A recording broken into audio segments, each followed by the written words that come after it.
വിവിധതരം തെറാപ്പികളെക്കുറിച്ച് നമ്മൾ കേട്ടിട്ടുണ്ട്. എന്നാൽ ഗ്രീൻ തെറാപ്പിയെക്കുറിച്ച് കൂടുതൽ കാര്യങ്ങൾ മനസ്സിലാക്കിയാലോ? ഗ്രീൻ തെറാപ്പി തന്നെയാണ് നേച്ചർ തെറാപ്പി അല്ലെങ്കിൽ ഹോർട്ടിക്കൾച്ചറൽ തെറാപ്പി, ഇക്കോ തെറാപ്പി എന്നൊക്കെ പേരുകളിൽ അറിയപ്പെടുന്നത്. പ്രകൃതിയോട് ഇണങ്ങി ചേർന്നുകൊണ്ട് ശാരീരിക മാനസികാരോഗ്യം കൈവരിക്കുക എന്നതാണ് ഇതിൻ്റെ പ്രധാന ലക്ഷ്യം. കൃഷിയിൽ ഏർപ്പെടുമ്പോൾ നമ്മുടെ ശരീരത്തിൽ ധാരാളം സൂര്യപ്രകാശം പതിക്കുകയും അങ്ങനെ വൈറ്റമിൻ ഡി ഉൽപ്പാദിപ്പിക്കപ്പെടുകയും ചെയ്യുന്നു. കൂടാതെ സെറട്ടോണിൻ എന്ന ന്യൂറോ ട്രാൻസ്മിറ്ററിൻ്റെ ഉൽപ്പാദനത്തിനും ഇത് സഹായിക്കുന്നു.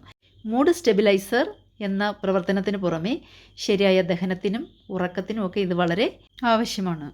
നമ്മൾ കൈകൊണ്ട് മണ്ണിലൊക്കെ തൊടുമ്പോൾ മണ്ണിലുള്ള മൈക്കോബാക്ടീരിയം വാക്കെ എന്ന് പറയുന്ന ഒരു ബാക്ടീരിയം ത്വക്കിലൂടെ ശരീരത്തിൽ പ്രവേശിക്കുകയും അങ്ങനെ സെറട്ടോൺ ഉൽപ്പാദനത്തിന് സഹായിക്കുകയും ചെയ്യുന്നു.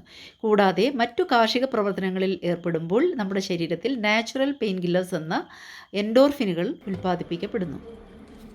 അടുത്തതായി നമ്മൾ നട്ടു നനച്ച് വളർത്തിയ ചെടികളിൽ നിന്ന് പഴങ്ങൾ അല്ലെങ്കിൽ ഫലങ്ങളൊക്കെ എടുക്കുമ്പോൾ നമ്മുടെ ശരീരത്തിൽ കൂടുതൽ ഡോപ്പമൈൻ ഉൽപ്പാദിപ്പിക്കപ്പെടുകയും അത് നമുക്ക് സന്തോഷം തരികയും ചെയ്യും. ഉൽപ്പന്നങ്ങൾ പങ്കുവയ്ക്കുന്നതിലൂടെ ഓക്സിറ്റോസിൻ്റെ ഉൽപ്പാദനവും നടക്കുന്നു.